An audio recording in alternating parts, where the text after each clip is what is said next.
Mutton पूरी नाश्ता eating early morning. Rampur नामक गांव था। उसमें एक गोविंद नाम का व्यक्ति उस गांव में रहता था। उसकी पत्नी का नाम पद्मा था। गोविंद जो भी काम करता था उसमें उसे कभी सफलता नहीं मिलती थी। इस वजह से गांव में सभी लोग गोविंद को निकम्मा कहकर बुलाते थे, जिससे वह हमेशा दुखी रहता था। गोविंद को एक बड़ी इच्छा थी कि वह कोई व्यापार करके और खूब पैसा कमाए।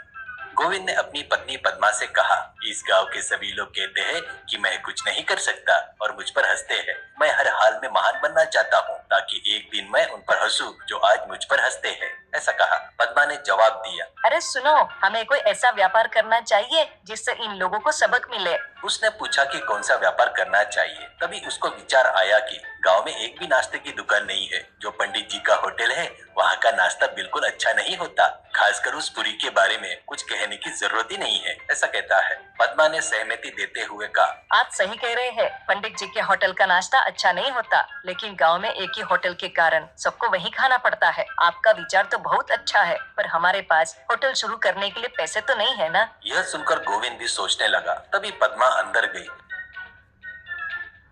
तिजोरी खोली और अपने मायके से मिले कंगन और गहने लेकर बाहर आई। उसने गोविंद को देते हुए कहा, ये लीजिए, इन्हें बेचकर आप होटल शुरू कीजिए। अगर यह भी काफी न हो तो घर को गिरवी रखकर एक अच्छा होटल खोलिए। ऐसा कहती है। यह सुनकर गोविंद ने अपनी पत्नी को गले लगा लिया और कहा, अगर तुम्हारी जैसी पत्नी मेरे साथ है तो मैं जरूर सफल हो जाऊंगा। ऐसा कहता है।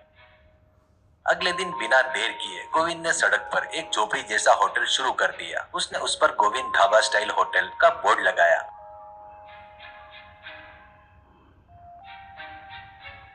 बोर्ड को देखकर लोग हैरान थे।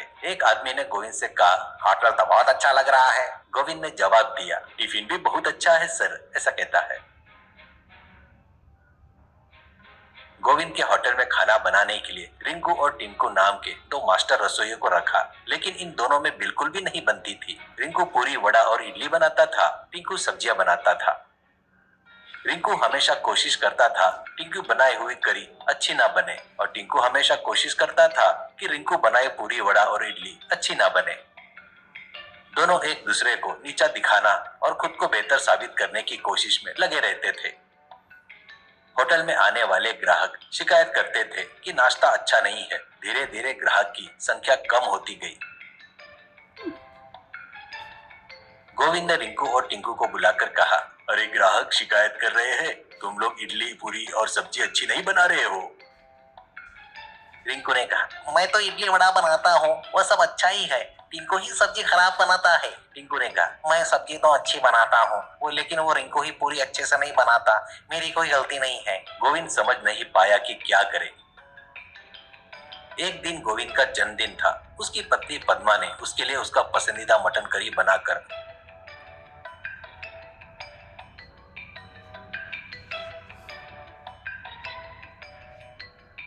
होटल में लेकर आई। होटल में कम ग्राहक थे और रिंकू टिंकू एक दूसरे की शिकायत कर रहे थे। तभी वहां पर एक ग्राहक आया और पूछा, क्या तुम्हारे पास होटल में पूरी है क्या?